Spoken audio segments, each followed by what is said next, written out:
Lektion 1. Medborgarverksamhet i den digitala tidsåldern. Hur håller du dig informerad om politik? Jag följer en medveten rutin varje dag.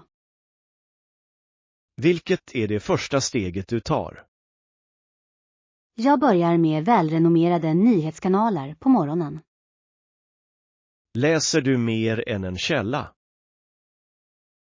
Jag konsulterar alltid flera oberoende källor.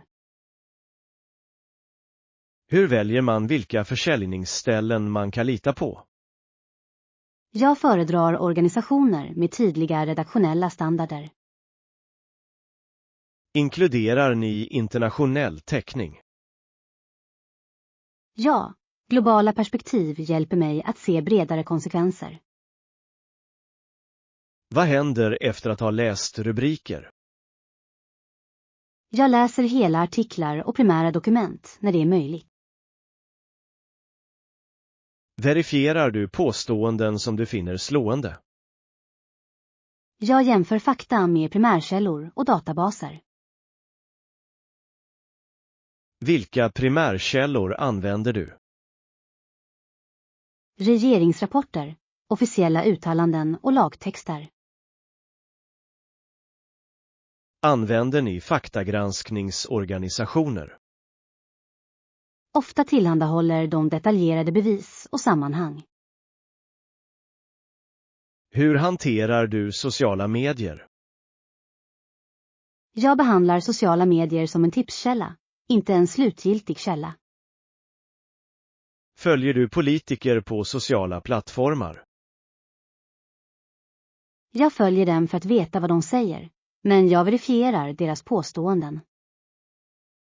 Hur undviker man ekokammare online? Jag följer medvetet olika synpunkter och kritiker. Använder du långformatsanalys? Jag läser regelbundet djupgående artiklar och policyrapporter. Hur hjälper det din förståelse? Den ger sammanhang, historia och potentiella konsekvenser. Lyssnar du på poddar eller föreläsningar? Jag lyssnar på expertintervjuer och akademiska föredrag. Tar du anteckningar medan du lyssnar? Jag antecknar korta källor och dokumenterar dem för senare granskning. Hur utvärderar du partisk information? Jag frågar vem som gynnas av berättelsen och kontrollerar incitament. Diskuterar du politik med andra?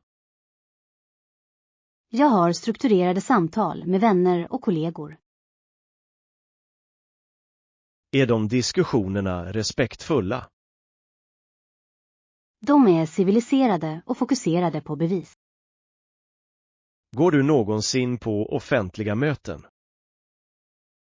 Jag deltar i kommunmöten och fullmäktigemöten när det är möjligt. Hur förbereder man sig för sådana möten? Jag läser dagordningar, bakgrundsmaterial och förbereder frågor. Kontaktar du förtroendevalda? Jag skriver koncisa, faktabaserade brev och e-postmeddelanden.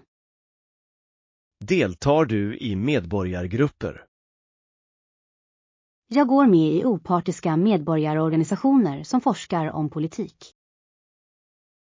Hur hanterar du informationsöverflöd? Jag sätter tidsgränser och prioriterar brådskande ärenden.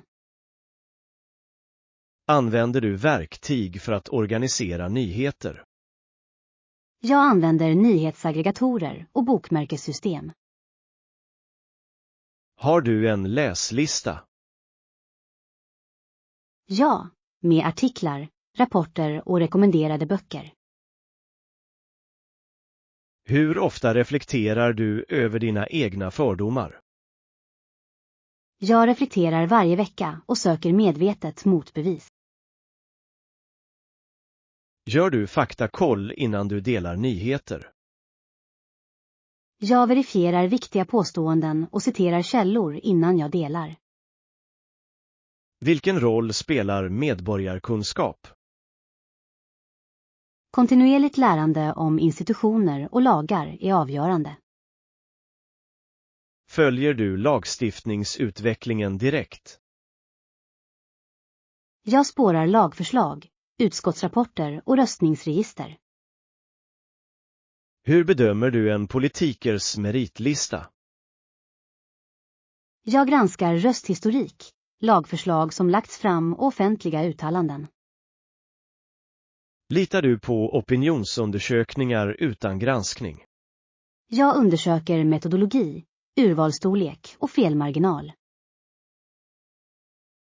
Hur hanterar du sensationella eller känslosamma berättelser? Jag saktar ner och söker bekräftelse innan jag reagerar. Använder du visuell data i beslutsfattandet? Jag studerar diagram och datamängder för att hitta mönster och trender. Hur kontrollerar man datakällornas trovärdighet? Jag föredrar akademiska institutioner och officiell statistik.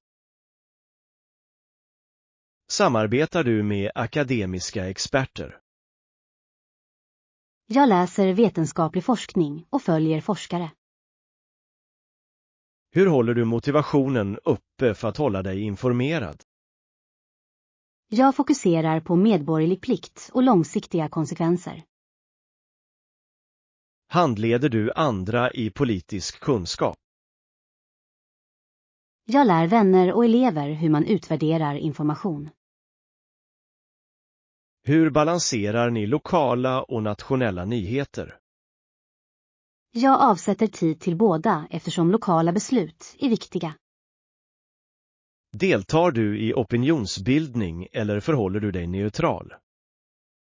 Jag förespråkar specifika frågor efter noggrann research. Hur säkerställer du att ditt påverkansarbete är ansvarsfullt? Jag baserar det på bevis och tydliga mål. Följer du kampanjfinansiering och lobbying? Jag spårar finansieringskällor och lobbyverksamhet för transparens. Hur verifierar ni kampanjpåståenden? Jag konsulterar officiella dokument och oberoende analyser. Tar du pauser från politiska nyheter? Jag tar pauser då och då för att bevara perspektivet och den mentala hälsan. Hur bedömer man snabbt nya berättelser? Jag spårar påståenden till deras ursprung och undersöker tidiga bevis. Sysslar du med policysimuleringar eller scenarioplanering? Jag beaktar flera utfall och deras sannolikheter. Hur mäter man kommentatorernas tillförlitlighet? Jag utvärderar deras tidigare noggrannhet och källhänvisning. Har du ett personligt arkiv med viktiga dokument? Jag sparar viktiga rapporter, transkript och data för referens. Hur lär man språkinlärare ut kritisk konsumtion? Jag använder tydligt ordförråd, steg för steg checklistor och övningar. Rekommenderar du specifika dagliga rutiner? Ja, läs tillförlitliga sammanfattningar, verifiera viktiga påståenden och diskutera resultat. Hur använder du nyhetsbrev? Jag prenumererar på expertnyhetsbrev för noggrant utvalda analyser. Betalar du för journalistik? Jag stöder kvalitetsrapportering genom prenumerationer när det är möjligt. Hur bedömer du politisk reklam?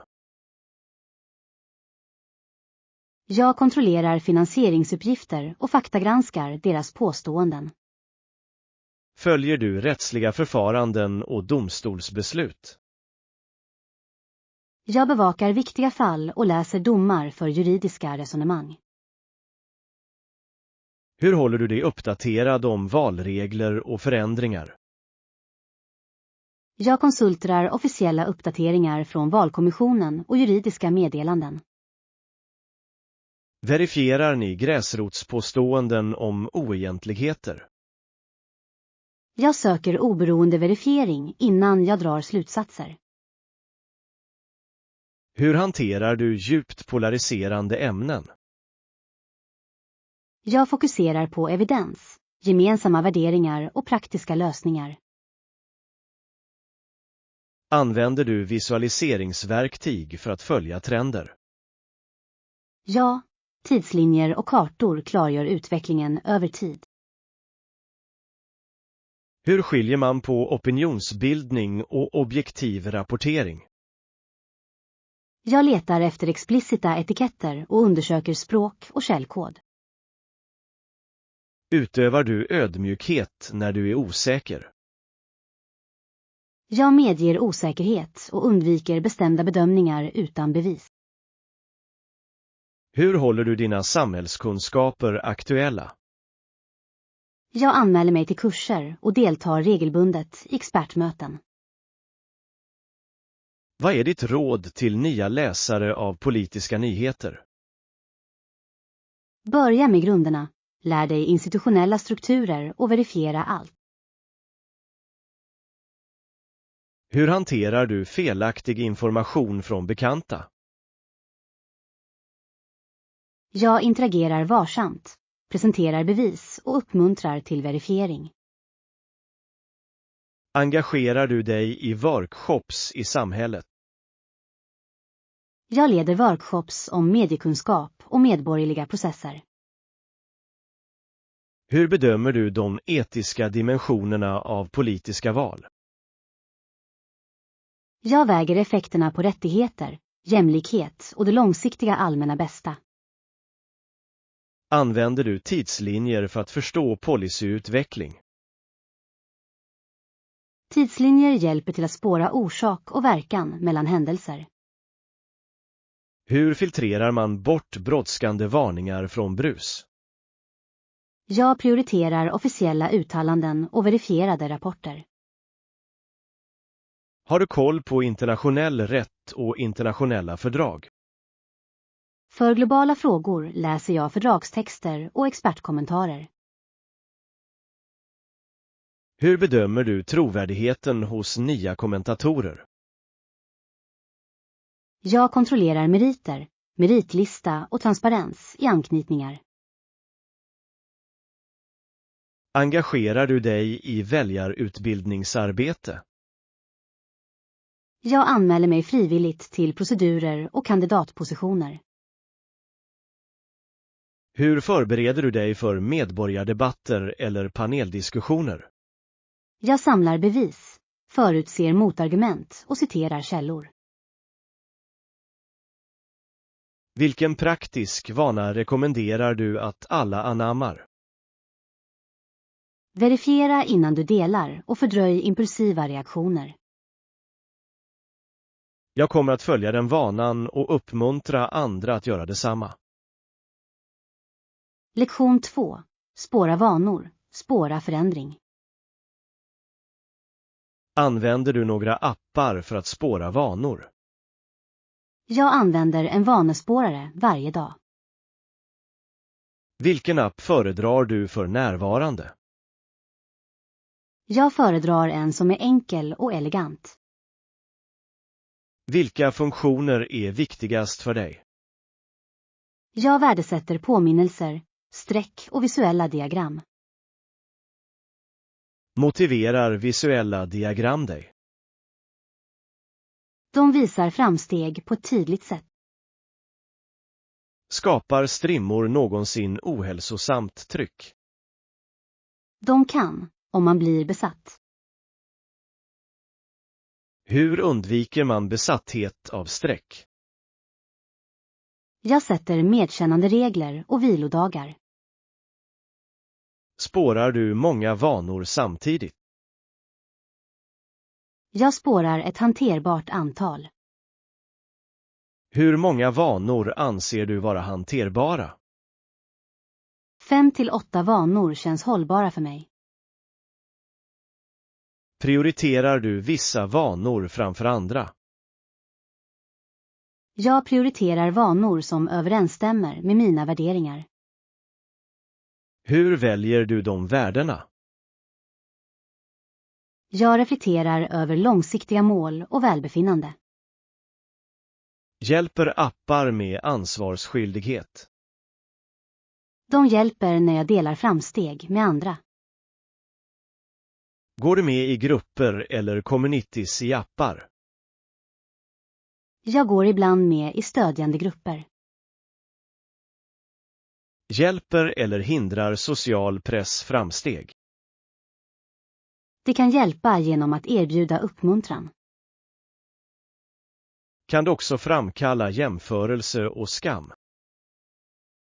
Det skulle kunna, vilket är anledningen till att jag väljer säkra grupper. Föredrar du gratis eller betalda vaneappar? Jag har använt båda och jag värdesätter betalda funktioner för djupet. Vilka betalda funktioner är värda kostnaden?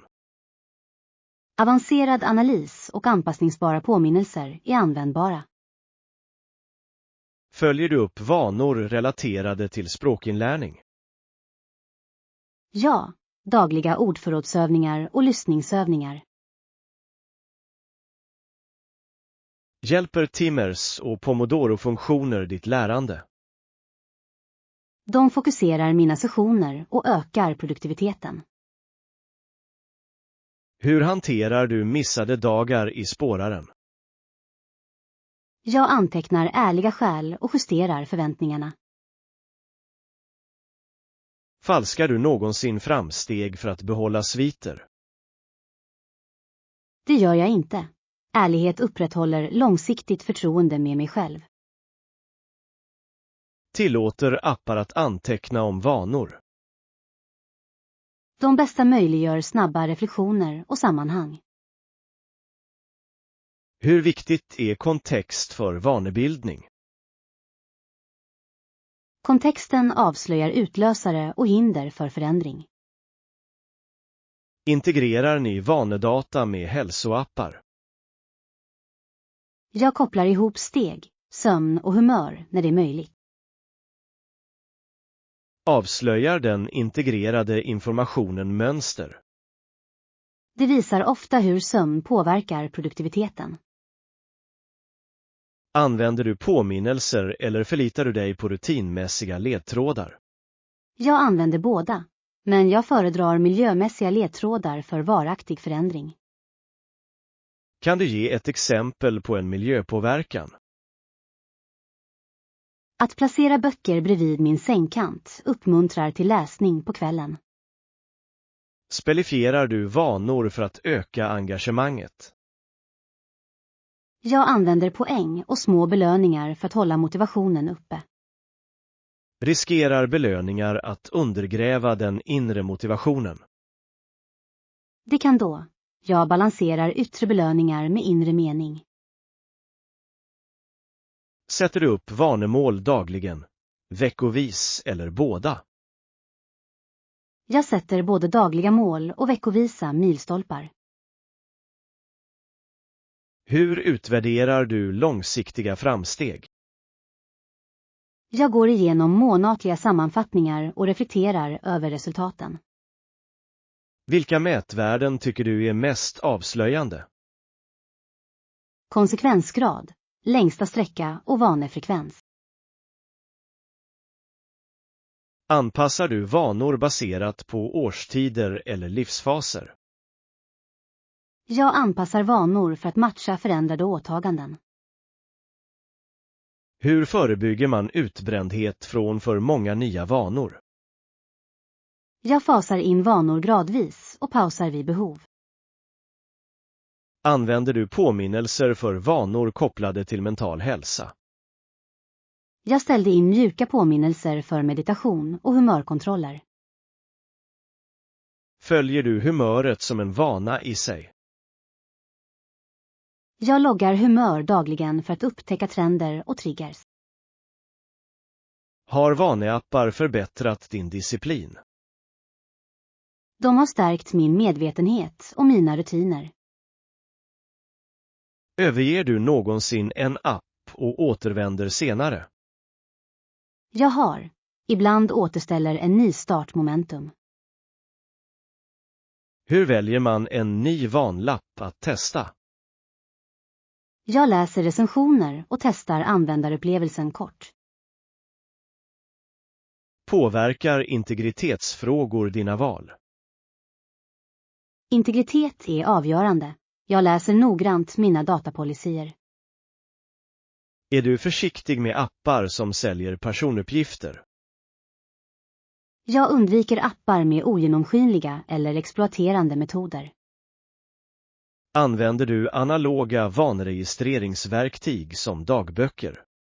Jag kombinerar digitala verktyg med en pappersdagbok för reflektion. Tillför handstil värde till reflektion? Det fördjupar minnet och det personliga ansvarstagandet. Ställer du in påminnelser för pauser och vila som vanor? Det gör jag, eftersom återhämtning stöder varaktiga framsteg. Hur firar man milstolpar i vanor? Jag firar med enkla ritualer och små godsaker. Rekommenderar du att dela milstolpar offentligt? Dela endast selektivt med stödjande grupper. Distraherar appar dig någonsin med aviseringar? Överdrivet många aviseringar kan bli störande. Hur hanterar du överbelastning av aviseringar? Jag anpassar inställningar och tystar onödiga varningar. Använder du vanemallar för gemensamma mål? Mallar sparar tid och ger struktur för nybörjare. Lär du eleverna att skapa smarta vanor? Jag uppmuntrar specifika, mätbara, uppnåeliga, relevanta och tidsbundna mål. Gäller smartramverket alltid? Det är användbart, men ibland alltför stelt för kreativa vanor. Hur hanterar du motgångar i vanebildningen? Jag analyserar orsaker och skapar beredskapsplaner. Förlåter du dig själv för missade dagar? Självmedkänsla är avgörande för uthållighet. Rekommenderar du vanestapling? Ja, lägg till en ny vana på en etablerad rutin för att lyckas. Kan du ge ett exempel på vaneuppbyggnad? Meditera efter att du borstat tänderna på morgonen. Följer du upp långsiktiga livsstilsförändringar eller bara dagliga uppgifter? Jag följer både mikrovanor och makrolivsstilsmål. Hur går man från små framgångar till stora förändringar? Ackumulera konsekvens och omvärdera målen kvartalsvis. Delar du dina vanedata med en coach? Ibland, för ansvarsskyldighet och expertåterkoppling. Hjälper coacher till att tolka vaneanalyser? De hjälper till att omsätta data till meningsfulla justeringar.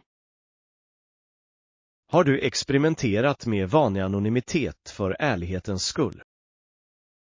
Jag har fört privata loggar för att undvika prestationstryck. Tror du att vaneappar kan förändra samhället på ett meningsfullt sätt? De kan, genom att främja kollektivt välbefinnande och produktivitet. Finns det kontroversiella aspekter av vaneregistrering? Ja, övervakning, kommersialisering och påtryckningar att optimera livet. Hur bemöter du kritiken av överoptimering? Jag betonar balans, etik och mänskligt välmående framför enkla mätvärden. Planerar du att fortsätta använda appar för vanregistrering på lång sikt? Jag planerar att göra det, samtidigt som jag är medveten om gränser och syfte. Jag kommer att utforska en app med dig och starta en blygsam vana tillsammans. Lektion 3. Reservkravet. Hur ofta säkerhetskopierar du viktiga filer?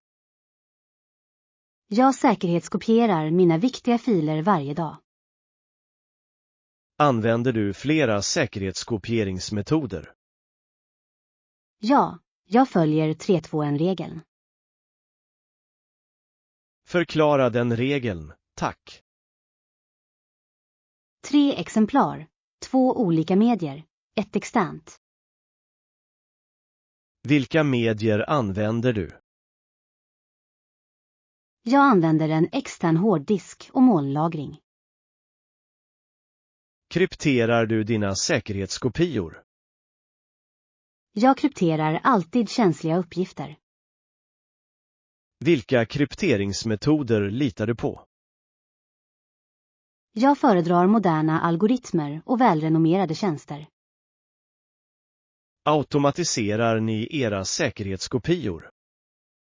Jag schemalägger automatiska säkerhetskopior varje natt. Eliminerar automatisering mänskliga fel? Det minskar risken för att glömma. Testar du dina säkerhetskopior regelbundet? Jag utför restaureringsövningar varje månad. Varför är restaureringsborrar viktiga? De säkerställer att säkerhetskopior är användbara när det behövs. Har du någonsin behövt återställa från säkerhetskopia? En gång, efter ett hårddiskfel. Var restaureringen lyckad? Ja, eftersom jag hade testat processen tidigare. Sparar ni versionssäkrade säkerhetskopior? Jag sparar flera versioner för att återställa äldre redigeringar. Hur länge sparar ni säkerhetskopior? Lagring beror på filens betydelse och efterlevnad. Följer ni lagar eller regler? För affärsdata följer jag branschregler. Hur säkrar man externa säkerhetskopior? Jag väljer välrenommerade molnleverantörer med stark säkerhet. Oroar du dig för att bli inlåst hos en molnleverantör? Jag mildrar det genom att använda interoperabla format och exporter. Har ni även fysiska kopior utanför kontoret? Ja, jag lagrar en krypterad hårddisk på en betrodd plats. Hur skyddar ni säkerhetskopieringsplatser fysiskt? Jag använder låsta kassaskåp och miljöskydd. Vad är er policy för säkerhetskopiering av mobila enheter? Jag säkerhetskopierar telefoner dagligen och aktiverar fjärradering. Säkerhetskopierar du programdata och inställningar? Jag säkerhetskopierar även konfigurationsfiler och databaser. Hur hanterar ni säkerhetskopior för samarbetsprojekt? Vi använder delade molndiskar med versionshantering. Utbildar ni teammedlemmar i backup-protokoll? Jag erbjuder regelbunden utbildning och tydlig dokumentation. Hur hanterar ni krypteringsnycklar? Jag förvarar nycklar separat och använder nyckelhanteringslösningar. Använder ni multifaktor-autentisering för säkerhetskopieringskonton? Alltid. Det lägger till ett extra säkerhetslager. Övervakar ni säkerhetskopieringsjobb för att upptäcka fel? Jag ställer in aviseringar för missade eller misslyckade säkerhetskopior. Vilka mätvärden spårar ni för säkerhetskopieringsstatus? Lyckande frekvens, slutförande tider och återställningstester. Har du stött på ransomware-hot?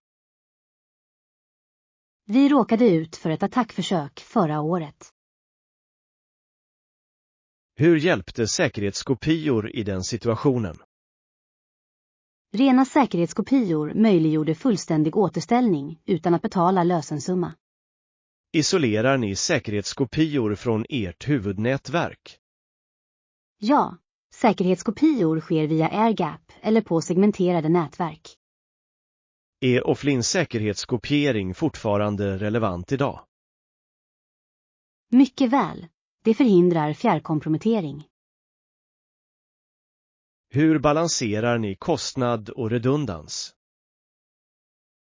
Jag nivåindelar säkerhetskopior efter kritiskhet för att optimera kostnaderna. Vilka filer anser du vara kritiska? Finansiella register, juridiska dokument och unika arbetsfiler. Säkerhetskopierar du personliga medier som foton? Jag säkerhetskopierar oersättliga foton och familjevideor. Hur hanterar du stora datamängder? Jag använder inkrementella säkerhetskopior och deduplicering. Komprimerar du säkerhetskopior för att spara utrymme? Jag komprimerar när det är lämpligt, med hänsyn till återställningshastigheten. Hur lång tid tar en fullständig restaurering vanligtvis? Det beror på datastorlek och bandbredd för molnåterställningar. Har ni en katastrofåterställningsplan? Ja, den beskriver roller, steg och prioriteringar för återställning. Övar ni på katastrofåterställningsplanen? Regelbundna repetitioner blottlägger luckor och förbättrar beredskapen. Har du dokumenterat ett mål för återhämtningstid? Vi sätter realistiska återhämtningstid och poängmål. Involverar ni intressenter i beslut om reservpolicyer? Intressenternas synpunkter anpassar prioriteringar för säkerhetskopiering till behoven. Hur säkrar man säkerhetskopior mot insiderhot? Åtkomstkontroller och granskningsloggar begränsar och upptäcker missbruk. Anonymiserar ni känsliga personuppgifter i säkerhetskopior? Där det är möjligt pseudonymiserar eller krypterar vi personuppgifter. Använder ni oföränderlig lagring för kritiska säkerhetskopior?